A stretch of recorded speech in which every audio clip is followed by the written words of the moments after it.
up the time to come along this evening.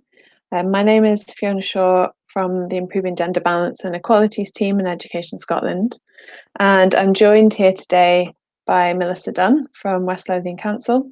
Melissa, I don't know if you want to just introduce yourself quickly.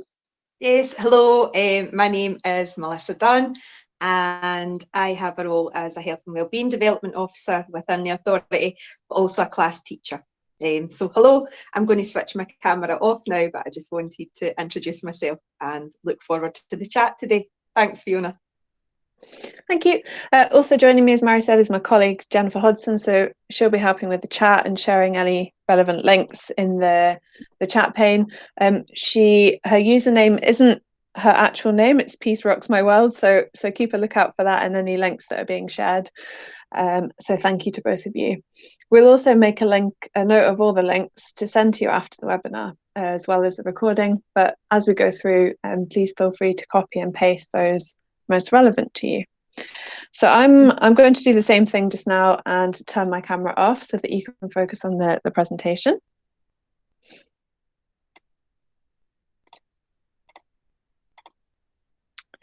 And we'll get started.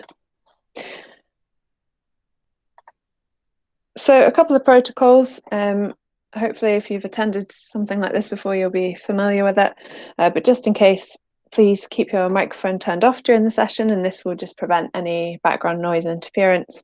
If you wish to feed into the live discussion, please use the chat pane to post a question or a resource or a link, or to make a comment for others in the meeting to see.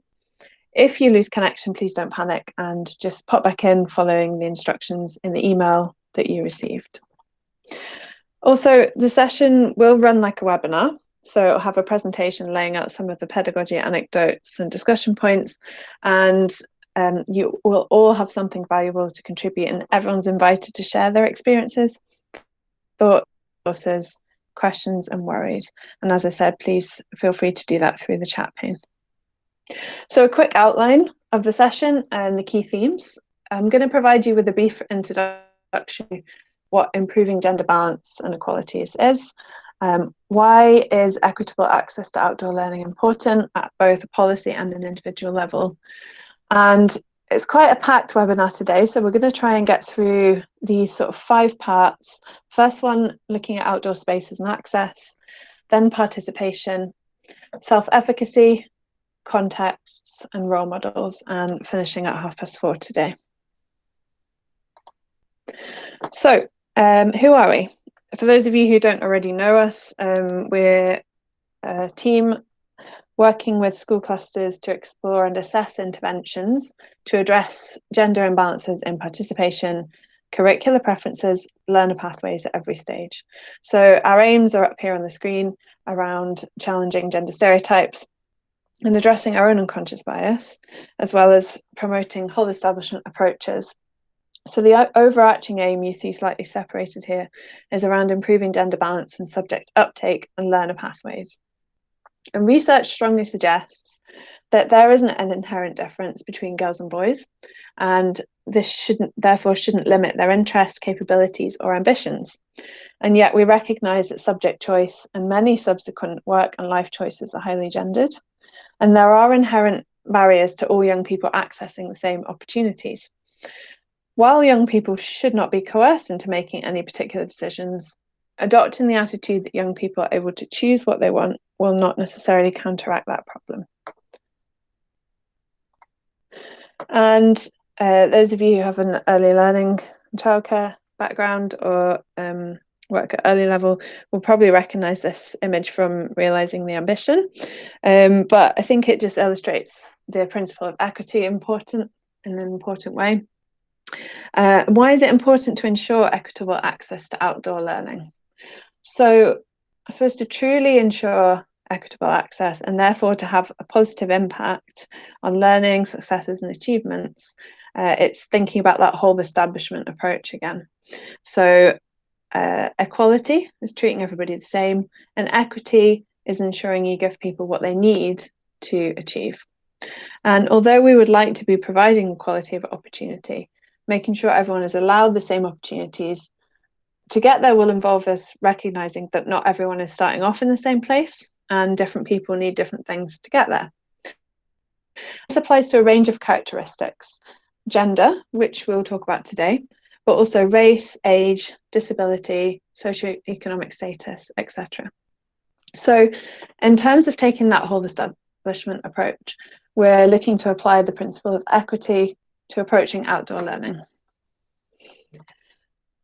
And to touch on some other policy drivers as well, hopefully people will be starting to become aware that children's rights are being incorporated into Scots law. So we do need to be acknowledging that children's rights should be at the centre of our practice, as children's rights put children at the centre of their own learning. So I've pulled out 4 key rights when it comes to considering outdoor learning. So at the top right hand of the slide there, you'll see respect for children's views, which is Article 12, freedom of expression, education and children's development, and of course, play and cultural and artistic activities. And when we're planning our learning and teaching around outdoor learning, we should constantly be reflecting on the rights in relation to specific learners in front of us. And when we move on to the 4 contexts within Curriculum for Excellence: the curriculum areas and subjects, the interdisciplinary learning, ethos and life of the school, and opportunities for personal achievement. And we can recognise that any outdoor learning has the potential to encourage and enable young people to experience these elements. So it will always be beneficial in supporting that. Then we've got the global goals, so massively linked to learning for sustainability. It has huge links to outdoor learning, but also to gender equality. And each of the 17 global goals has an element that relates to gender equality, many of them relating to outdoor learning as well. So I've put a few examples of the global goals here again, just to highlight this, obviously not exhaustive list.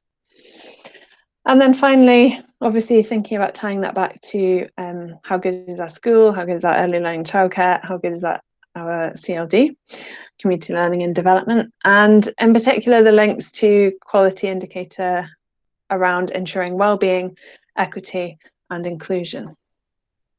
And I think in any interventions around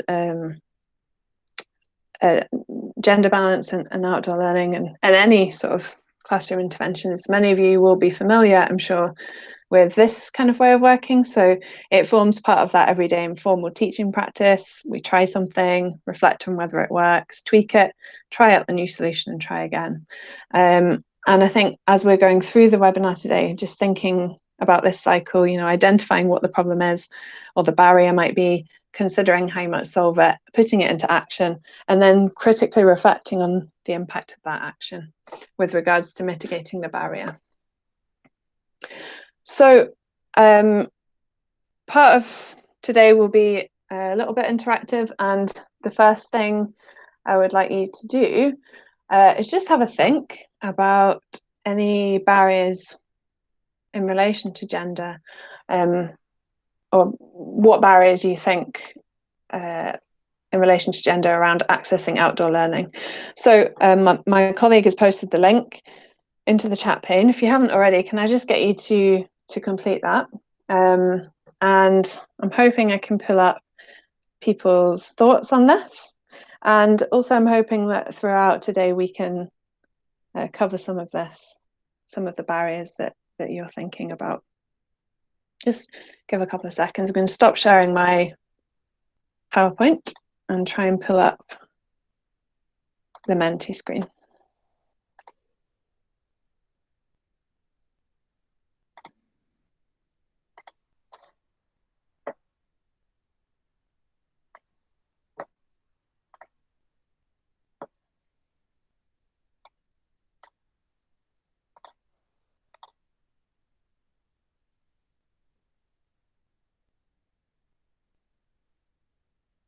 So hopefully you could see some of the words starting to come through. Thank you to those of you who are completing this.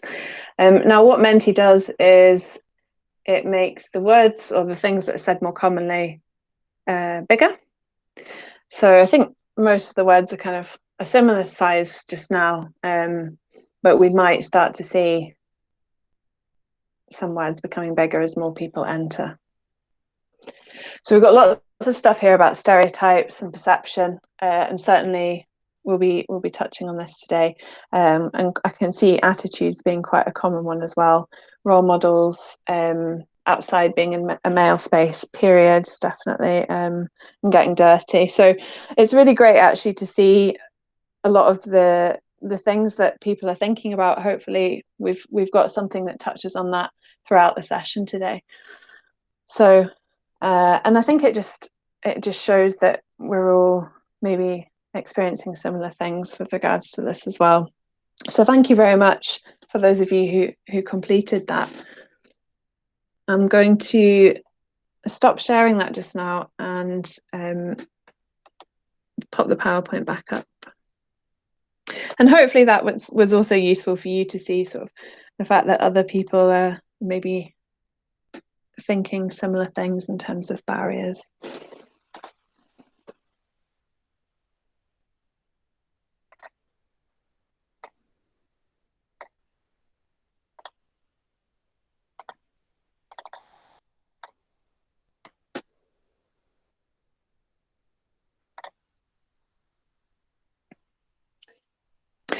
Okay. So I would just pass on to my colleague Melissa just now. The way we structured this is to talk about some of the barriers, but then also to try and highlight how that might have a gendered effect, and then provide some kind of practical suggestions. So Melissa, over to you. Thank you, Fiona. So first of all, I'm going to talk about some of the barriers that might arise when accessing outdoor learning and highlight how these have a gendered effect. Alongside these are reflective questions, and on the next slide are some practical suggestions of things tried. So one of the possible barriers when we're looking at outdoor spaces and accessibility can be toileting outside. Now, it might be children and young people get embarrassed when going for the toilet outside. It could be that there are unsuitable places to go for the toilet outside. And then there's the issue of keeping it hygienic. There are also issues that are specific for females, such as how to go to the toilet without getting your clothes wet, and menstrual issues and how to dispose of sanitary products when outside. Another barrier can come through privacy and a lack of privacy outside, be that either in a green space or built up area. So what are some things to try to possible solutions to this?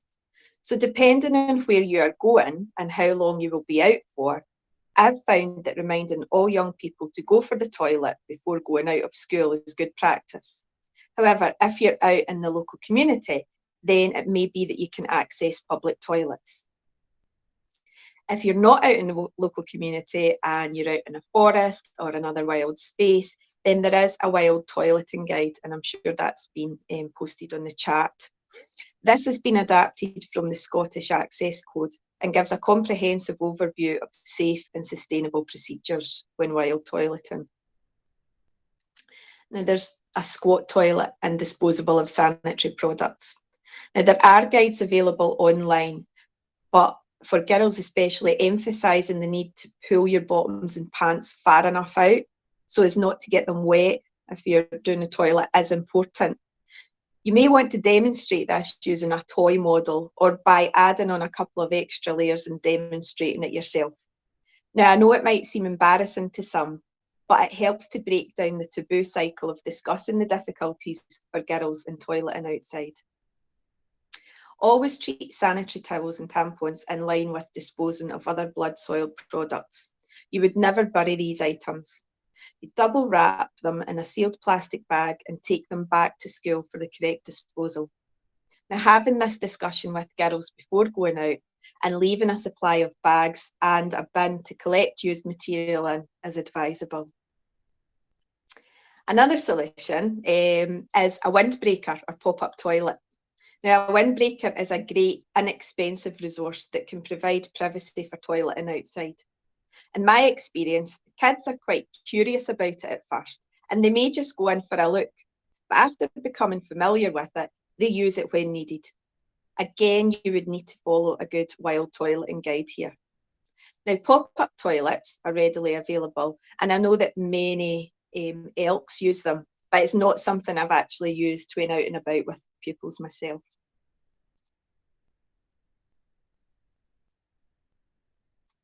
So again, looking at the outdoor spaces and accessibility, risk assessing and risk taking. So what are some of the barriers? It could be practitioners' fears. So as a practitioner, there's that fear of accountability if an accident happens.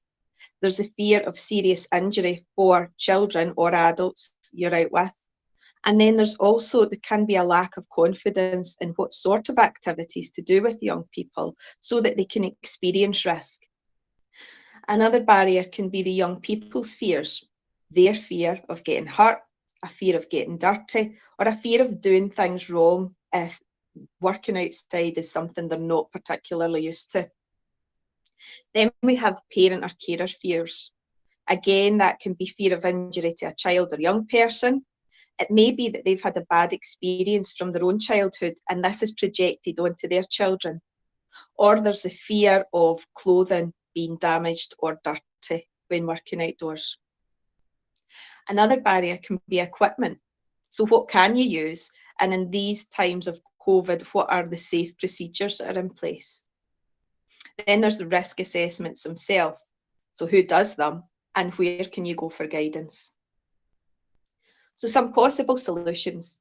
Experience and training is one way. One of the best ways I have found to build confidence and dispel fear in both adults and young people is to just get out there and do it, experience it and learn from it. Lots of different agencies can provide training in outdoor learning. And it can also be an idea to seek out colleagues who have an interest or experience in outdoors and buddy up with them to see what sort of things they do, and that way have support in trying different things and reflecting on your practice. Frequency can be a solution. Having provided a programme of outdoor learning for non-class contact time for the last few years and having incorporated outdoor learning into my classroom practice, I have found that the frequency of experience helps to build confidence, which in turn dispels fears. Revisiting the same site and using similar equipment can also help build both the teachers and young person's confidence in connecting to and working in the outdoors. So solutions around equipment. There are many different ways and simple and inexpensive equipment that can be used. I have found that using loose parts equipment, such as rope, tarp, bowls, jugs, spoons, etc., has been a successful way to getting young people used to being outside so they can appreciate, connect and become more confident and comfortable outdoors. These types of resources are non-gendered and can be used in a variety of ways. For example, rope could be used as a swing, as a bridge, as an aid to climb, as a skipping rope, or even as a snake if you wanted. So solutions with risk assessments. With risk assessments, I plan and carry out generic and activity-specific ones and upload them to Sphera. This is a system that our local authority uses. Copies are also kept in a shared access area for staff. Now, to make doubly sure the assessments I have were up to scratch, I sent them to our local authority's health and safety department for them to review. This way, I felt reassured that the procedures I had in place were robust. When using equipment, I always get the pupils to wash their hands before going outside and upon return, and I also take sanitizer out with me. With equipment, I sterilise all the equipment using a Milton cold sterilising solution when we get back in. Now, I think that every time you go out, you will carry out a dynamic risk assessment, as the area may have changed due to weather or other people visiting the site. The mood of the pupil should also be taken into consideration, as this could pose a risk. Having a contingency plan and adapting to these different factors can help make learning experiences run smoother. Another important point to remember is to involve the children or young people in assessing risk. Talking about potential hazards such as stinging nettles or what to do if a dog approaches, and then getting them to come up with what the risk could be and how they may counteract it is good practice. Building this into each outing helps children do this automatically, and it's a great skill to have.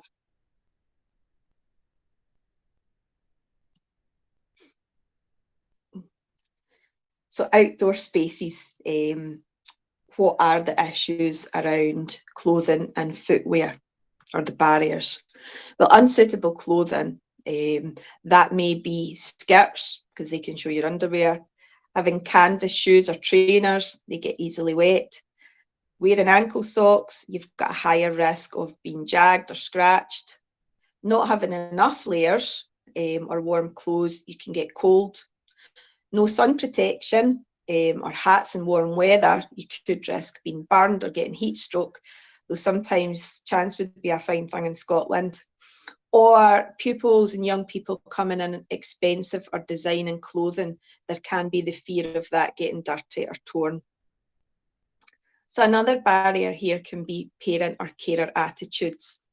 They might not want school uniform to get dirty, especially at the start of the week. Or they may have bought new shoes or trainers that were quite expensive and don't want them getting dirty or worn. There's also the stigma of spare clothing, and using this during COVID can be a barrier. So many teachers or parents may donate their own children's old clothing to the school for spares or if there's been an accident. This is a useful resource to have, but often clothing colour may be gendered and act as a barrier. For example, pink leggings or items with logos or pictures. At this point in time, we should really be limiting resources that are coming from home to school, whereas before we might have kept a bag of outdoor clothing in the cloakroom.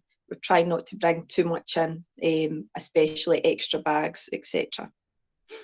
And sometimes, before COVID, if a child had a spare pair of trousers and a classmate did not, then they may have loaned them to one another. However, at this point in time, that action should really be discouraged. And spare clothing being provided to pupils who get wet, we would really need to seek parental or carer permission for this and make sure that the clothing items have been washed and dried in the school and stored in a suitable place. So what are some things to try or some possible solutions here? Well, communication with parents. So maybe a letter to parents at the start of the school year or the beginning of each term to let them know that learning outdoors is part of the curriculum within the school. Some schools may be happy for children and young people to come dressed each day in old suitable clothes instead of their uniform, or even, and especially for girls, wearing suitable shoes and trousers but a school jumper. If teachers are planning PE or set blocks of time outdoors, then letting parents know when this will be so that children and young people can come dressed for outdoor learning and have a spare change of clothes in their one school bag might be an idea or a solution also. Is spare school uniform.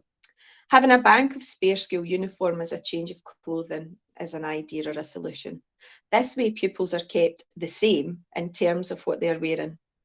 Borrowed spare clothing could either be washed and dried at home, then returned to school and isolated for 72 hours, or returned to the school and kept in isolation for 72 hours before being washed and dried here. Another solution can be sharing the benefits of outdoor learning, and this can be done in a variety of ways, through parent information evenings, by newsletters, blogs, or Twitter. Also, encouraging pupils to talk to parents and carers about what they have been doing as a way of sharing the benefits of outdoor learning. A powerful and enjoyable way I have found is inviting, when possible, parents and carers to come in and join with sessions outdoors. It's a great way for them to experience the benefits and assess the risks along with their child or children.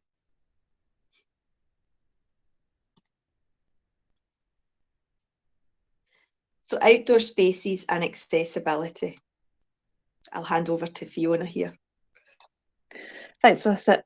So lastly, in this sort of topic, particularly around accessibility, I think when we hear accessible spaces, it's most likely we think of whether a space is wheelchair accessible or maybe accessibility for the sensory impaired. And of course, these are very important considerations. But there's also research that shows that gender can impact how easy it is to access a space. In particular, a piece of research from Sweden shows that when asked, teenage girls actually say for an outdoor public space to feel safe, they would like more lighting, the space to be broken down into smaller spaces and multi-levels. And this is maybe something worth considering when planning outdoor learning or planning outdoor spaces. And in general, girls tend to frequent outdoor spaces less than boys due to confidence. And I think when people touched on the word clouds earlier, those kind of stereotypes from birth, because girls and boys receive different messages about physical expectations for their bodies and taking up space. So that's hardly surprising that we see that happening. So I think things to try around this is maybe doing a bit of sort of reflection, thinking about actually who's using the outdoor spaces from a gender perspective. Is it boys only who use the football area? Are groups of girls more likely to congregate around kind of like planters and borders? And then can all learners actually access outdoor spaces? And I think bringing it back to that, the UN CRC, especially around Article 12, sort of consulting with young people and asking what they would like, what would encourage them to use these spaces. A couple of weeks ago, I attended the ASN and outdoor learning webinar, and one practitioner shared some really creative ideas for exploring outdoor spaces that were a bit more accessible. So looking at your kind of local cycle path network, tunnels, they might have some in their locality that are more accessible for wheelchair users. And there were a lot of advice from there was talking about having mixed classes and then offering a lot of choice within the sessions as well, being active for life rather than just team sports. So there's a couple of links that we're going to share here that will refer you onto those. And I suppose just off the back of everything that we've just said, a couple of things to reflect on. Thinking about the toileting provision and the stigma around that, any differences that might be in terms of clothing by gender, who uses the green spaces, and the sorts of places that you could look to for advice on this.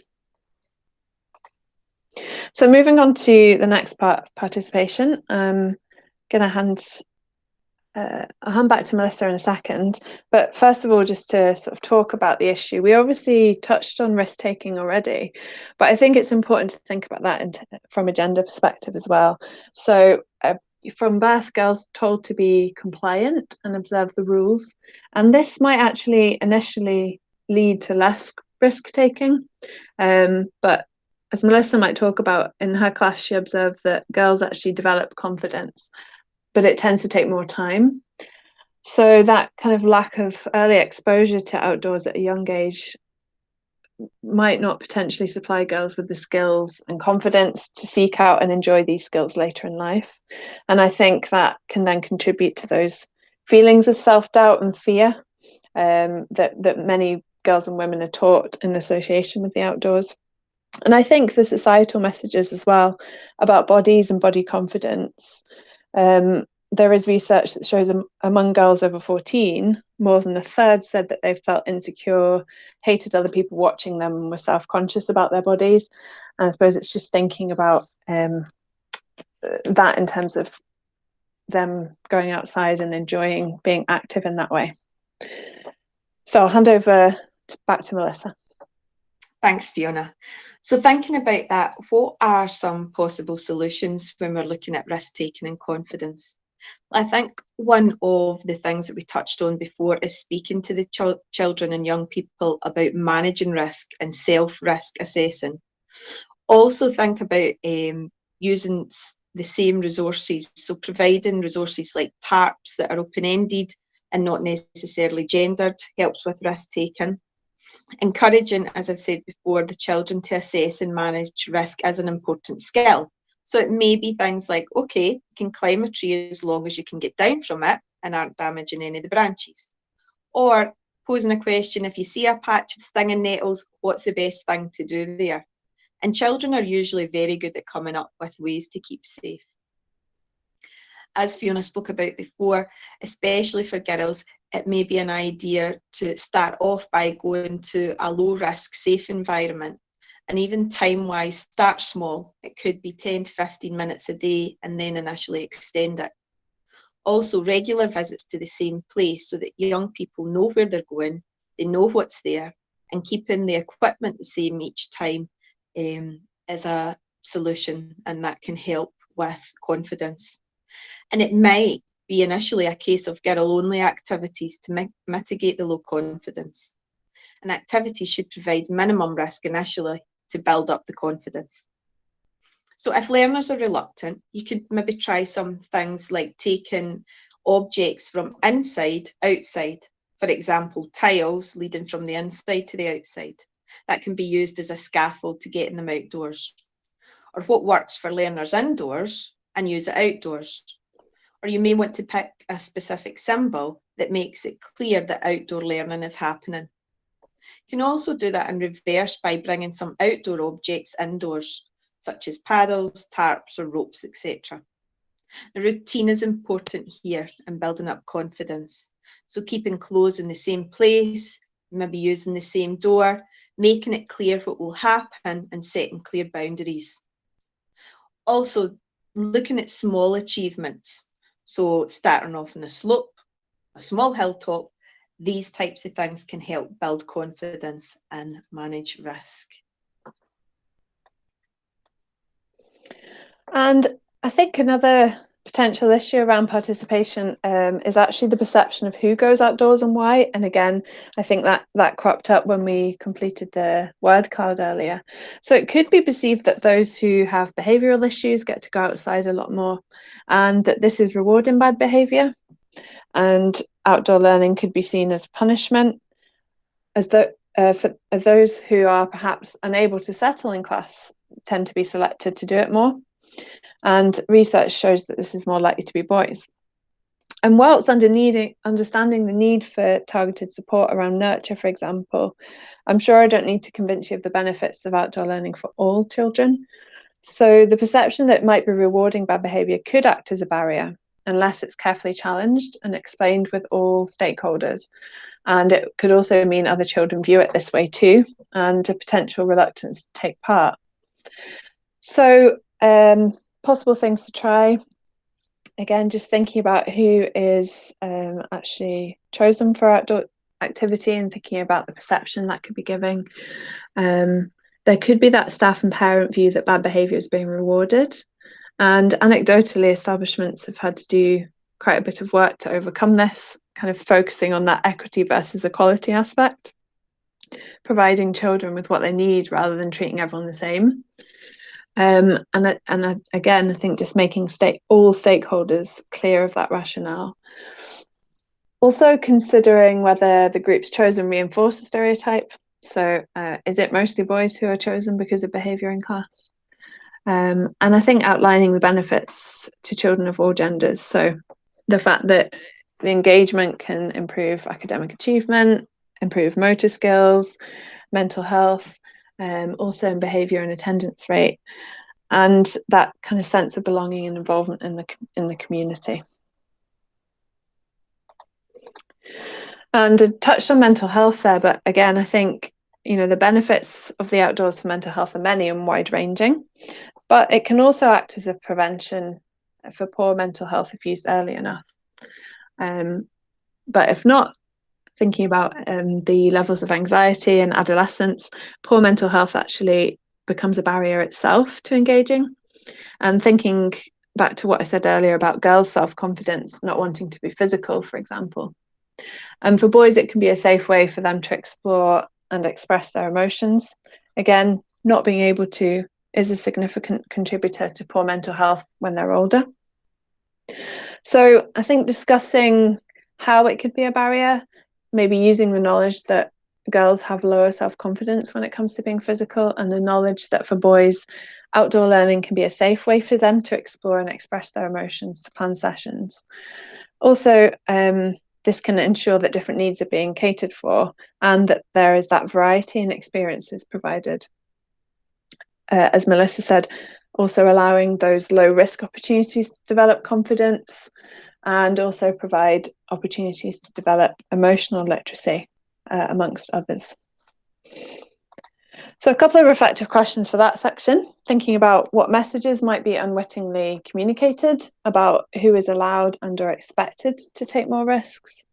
How can stakeholders be involved in conversations about the reasons for or the benefits of outdoor learning? And then is there stigma attached to outdoor learning opportunities due to the perception that this is what the badly behaved children do? So looking at the next section, I'm just going to define self-efficacy. It's the belief that we have in our own abilities, specifically our ability to meet the challenges ahead and complete a task successfully. And there are gender differences in terms of self-efficacy. So I'm going to hand back to Melissa to talk about confidence. And it probably seems like these themes overlap, and they do a little bit. But Melissa, I'll let you speak about this. No problem. Thank you, Fiona. So thinking about that self-efficacy and barriers here, and confidence, as Fiona said, can be a barrier, and it can mean that learners miss out on skills and self-perceived confidence to seek out and enjoy these activities later in life. This can contribute to overall feelings of self-doubt around body image and fear that affects many girls and women. So as said previously, it doesn't just affect girls though. So what are some things to try, some solutions to this? Similar to the risk taken, some of the solutions are increasing frequency, ensuring the same materials are used each time, a phased approach to introducing risk, and celebrating small achievements. And eventually, having girls as leaders or coordinators of outdoor activities can provide good role models, boost their confidence, and subvert stereotypes about outdoors. There is evidence that outdoor learning can impact on non-cognitive outcomes such as self-confidence, and the evidence suggests that the impact is greater for more vulnerable students and older learners such as teenagers.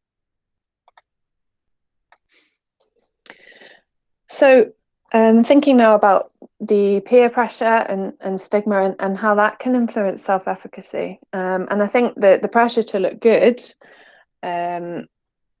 is a bit of a barrier, or could be a barrier for all children.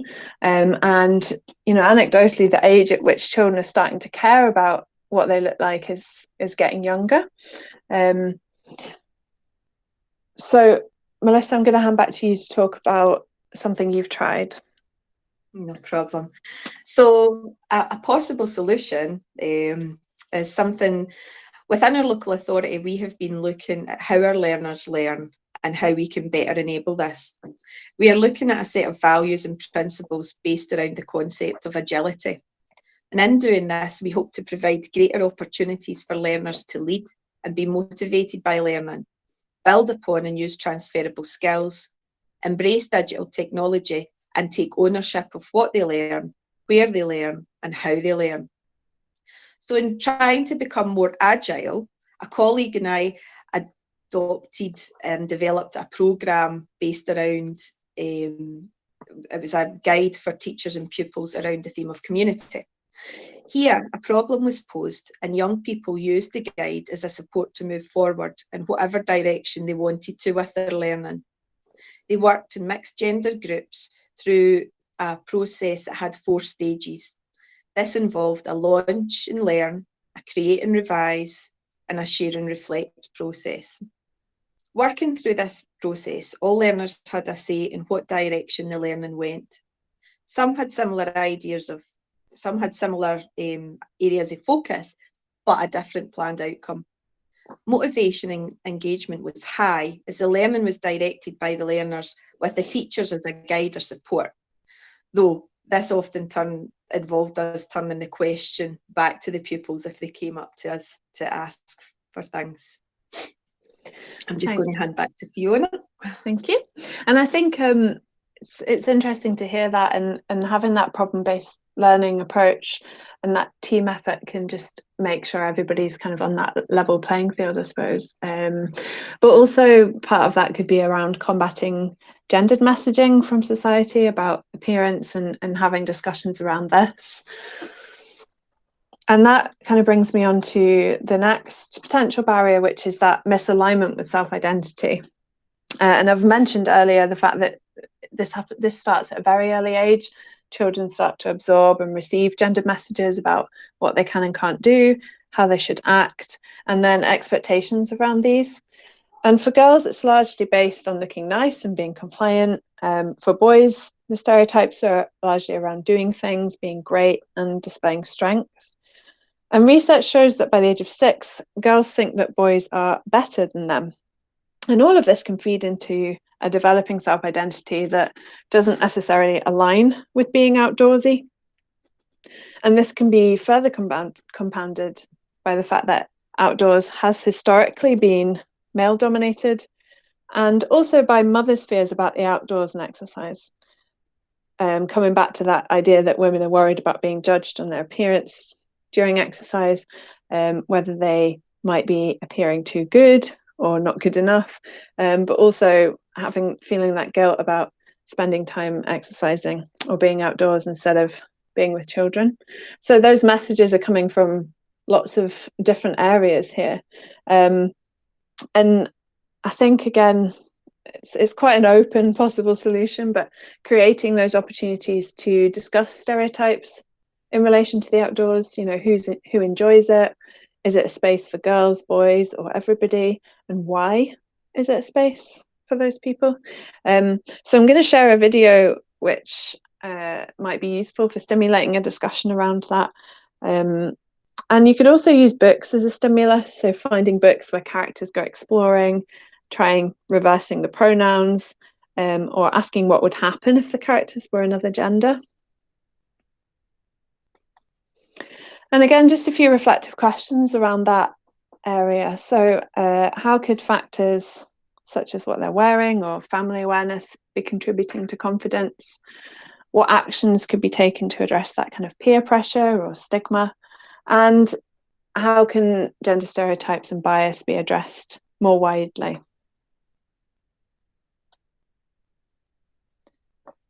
So moving on to look at contexts and thinking about some of the ideas around that. I'll hand back to Melissa. Thanks, Fiona. So looking at context, what may be some of the issues? So there may be issues or barriers around community opportunities. So what do I mean by this? Well, we're all so busy, and sometimes one of the difficulties in engaging with the community opportunities is having the time to find out, arrange dates and times, and get out to people or get people from within the local community into you. Also, if you live near your area of work, you may be more aware of local groups, history, or places. But if you don't stay close, then it can be more difficult to know about what and who is out there. There's also a barrier about, are you alone in this? But there are many different partners that can help add support and experience to outdoor learning, so don't feel alone. So what are some of the possible solutions? Well, colleagues is one. Colleagues can be a great source of support and inspiration. Working together in projects and areas also offers support with ideas and work allocation and helps to build confidence. I mentioned partners before, and there are many partners who can support you in taking part in outdoor learning and community projects. Over the years, I've made links with the Field Studies Council, Outward Bound, the local outdoor education centres, the conservation volunteers, Armadale Hub, Community Council, and Volunteer Sector Gateway and Historic Environment Scotland, and that's just to name a few. Some of these partnerships have involved taking young people to a different site to learn, for example, the nearby Country Park, or further afield to Lochiel or Holyrood Park. We have also had people come into our school and work with us from within the local community and school grounds. Doing this helps to humanise context, which has a broad appeal to all genders. For example, the conservation volunteers came in and they helped us work with and on our outdoor classroom area. The Armadale Hub staff helped us with our school garden and were able to loan us garden equipment tools. We have also had students from the local high school and college, and they've worked with me when taking groups out into the local community, whether it be journeying or maintaining local community planters. And doing this helps to humanise the context.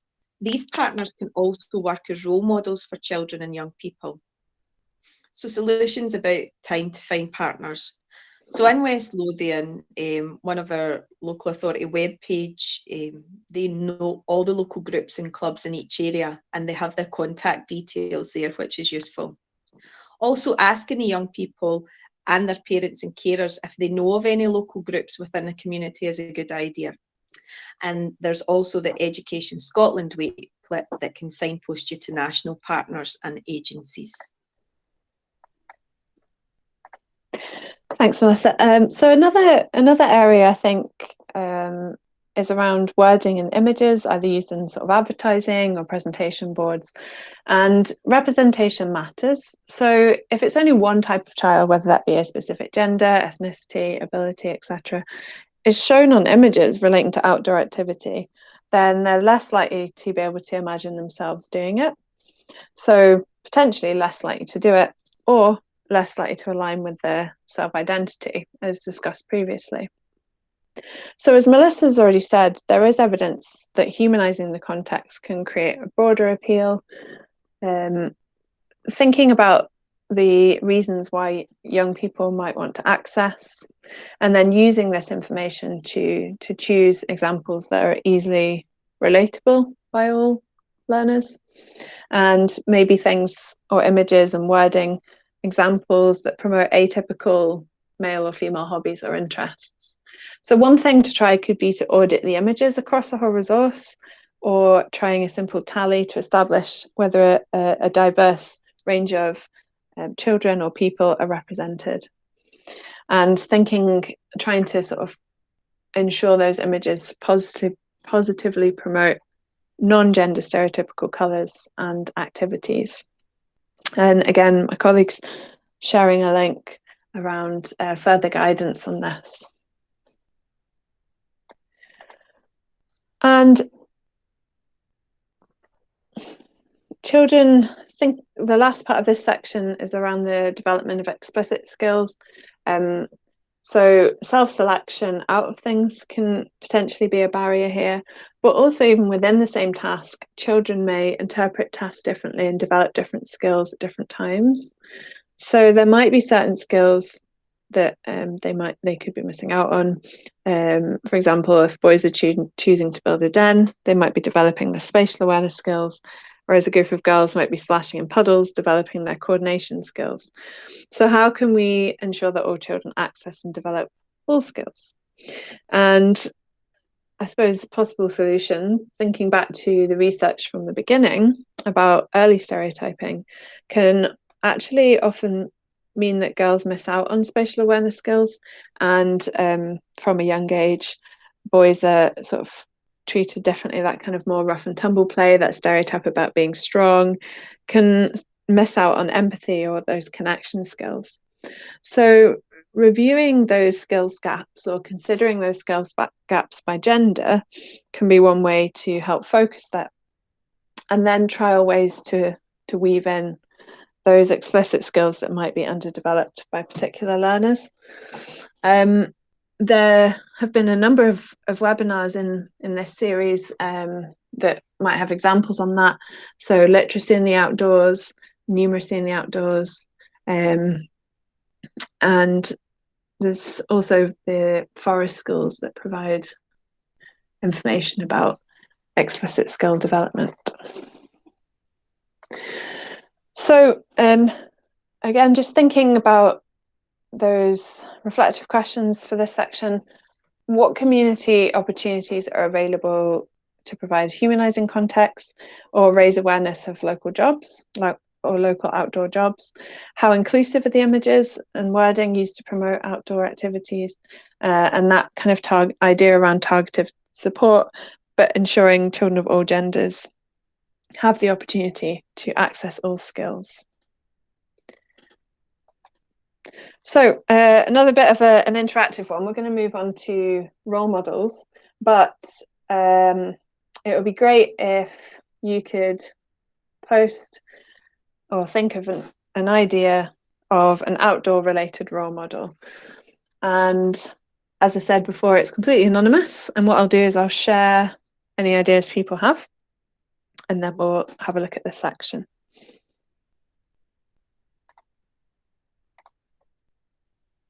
My colleagues posted the link to the Menti in the chat pane as well, if you wanted to click on it that way.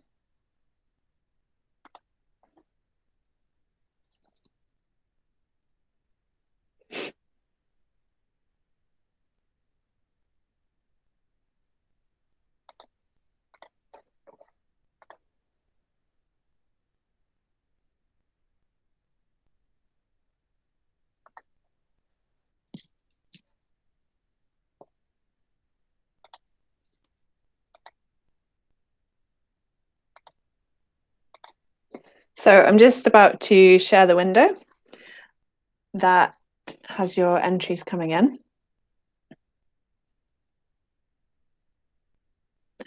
And same as before, the biggest one is the one that said most commonly.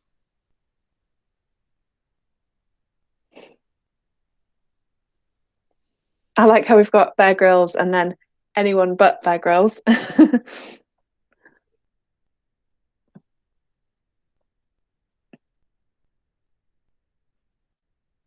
Great. So hopefully you can see that and just kind of see those that are more common, those that we know about.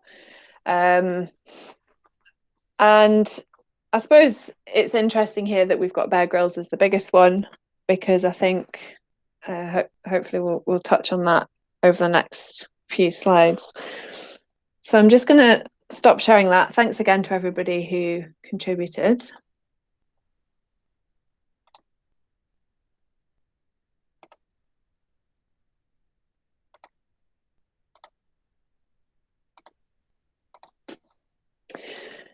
And there was a study done in The Guardian that it was actually asking women to think of outdoor female role models, and 63% of women failed to think of one.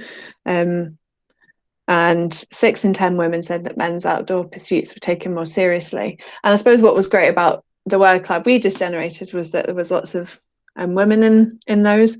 But I think one of the reasons, the most cited reasons for those results about not being able to name one, is that the primarily male-dominated news, social media, and marketing around the outdoor industry. So we're going to touch on some of the barriers, but we're also going to come back and look at some, I suppose, more diverse role models as well. So I'll hand back to Melissa. Thank you, Fiona. So before I kind of fully launch into this, I think something we've all come across when taking learning outdoors and role models is nobody wants to get wet, and that seems to be a common barrier. And that, coupled with the fact that it's common for male practitioners to be the assumed outdoor learning role model. However, when you consider the primary teacher workforce is 9% male, and in the ELK it's 4% male, that again provides limited role model options. So, dress code, that could be a possible barrier. Now, I love learning outdoors, and as part of my role as delivering NCCT outdoors, I usually come dressed to work in walking boots, outdoor trousers, a jumper, and a waterproof jacket. By the end of the day, my clothes may smell of smoke and my hands are normally dirty. So when I went for a recent interview, I'd actually asked my line manager for time to get changed, because if I had come back into school wearing a suit or even clothing that wasn't like my normal attire, my colleagues and children would have made comment. And more recently, I came into school dressed in a long skirt, boots and a jumper, and my hair was slightly curled from the night before. And almost everyone I passed made comment on where was I going, as I was all dressed up today. Now, there's nothing wrong with wearing what you want to work if it's suitable for what you do. However, as we've already explored earlier, clothing can be a barrier to accessing the outdoors, but this goes for the young people and adults. So is a 3-piece suit and smart shoes suitable if you want to embed learning outdoors as a norm? Or are 3-inch high heels, a pencil skirt and a blouse going to make you comfortable when you're climbing over or through a fence to access a local forest area? So what we say and do can be a possible barrier. Just as what we wear can say a lot about where we see the learning taking place, what we say and do also impacts this. Delivering outdoor learning for the past few years has been great, and I really enjoy it, as do the young people I work with. However, it's not great being pigeonholed into being the person who delivers outdoor learning. Everyone should be delivering it as part of the curriculum. If I've been asked to cover a class, so I can't take out the class I'd planned to, the children will usually come up and ask, "Oh, when can we go outside with you, Mrs. Dunn?" I'll tell them to ask their teacher to take them out. And even though we've all been outdoors for PE lately, in my experience, it's often been as quick as teachers can get out and back in, as they don't like the cold or the wind, or they're maybe not too sure what to do. There are different reasons people may have for not wanting to go outdoors, but is this fair? You can't not teach maths as you don't like fractions, or grammar as you felt you were weak with this in school yourself. So why is it okay to say it's too cold to go out today if young people are coming prepared for it? So looking at possible solutions. There are a few possible solutions to the issues around clothing. An easy and quick fix, if you feel you need to come to work dressed in a suit or smart clothing, is to keep or bring a more suitable change of clothing with you. For coming back after lockdown, our school purchased outdoor waterproof jackets for all the staff so that they would be warm and dry when taking learning outside, as people were being encouraged to do this more. And this has actually made a difference for most staff, as it saved them getting their own outdoor jacket dirty, or in some people's case, they didn't have a suitable jacket, but they have one now. A worthwhile activity when looking at curriculum may be to think about where learning happens and how this is promoted. This could lead into conversations about suitable clothing for learning and what practitioners wear, how that influences the young people that they work with.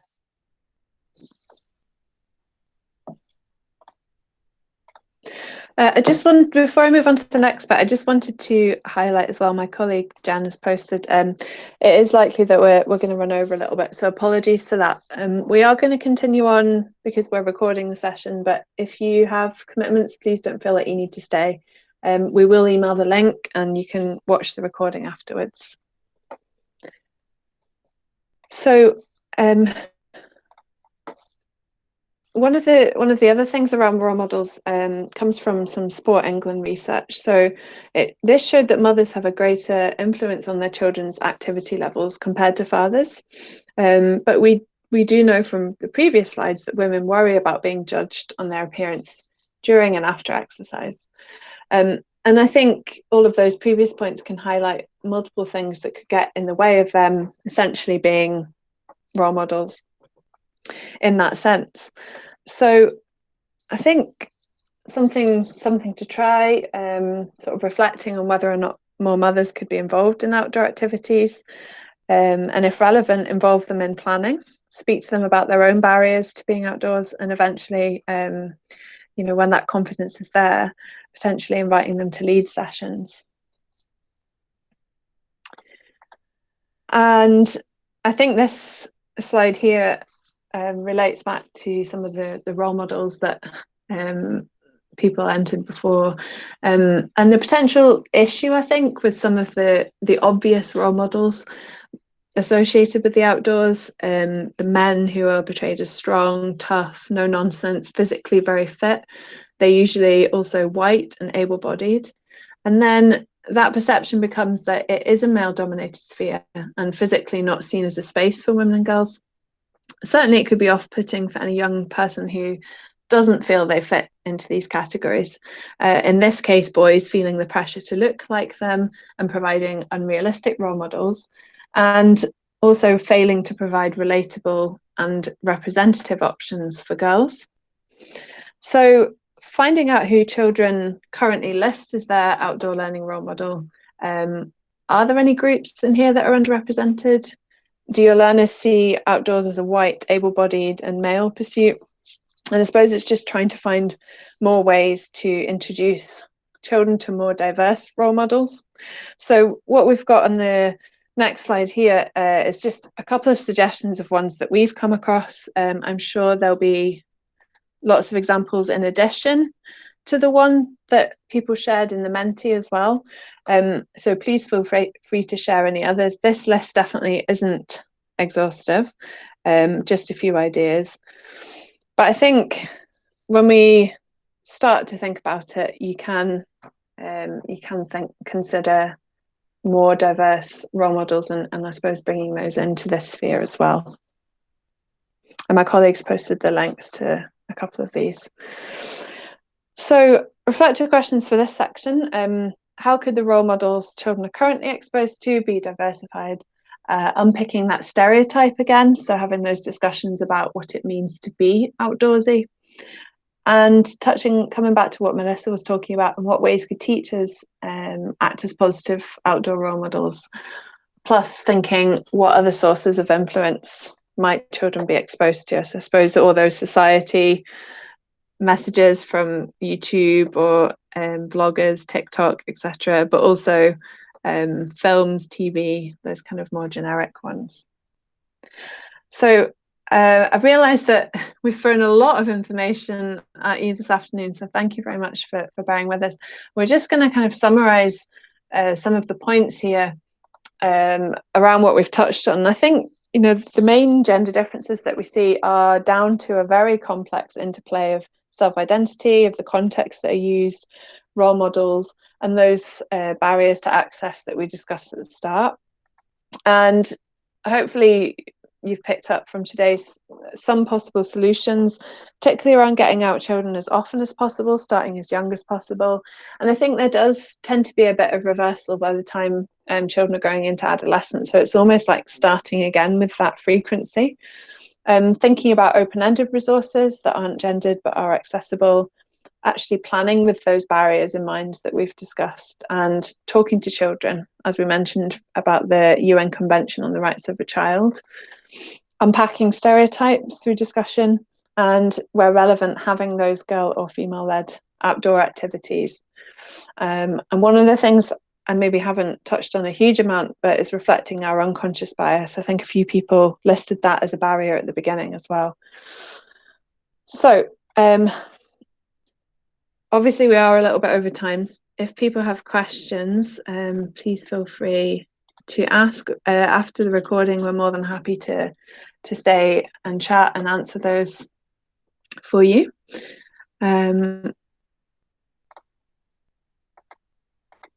And just wanted to provide as well any further resources. So we've got our National Improvement Hub page.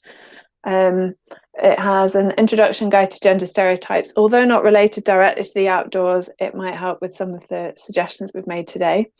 The STEM Aspires reports have some connections in there around the sort of building family capital around this area.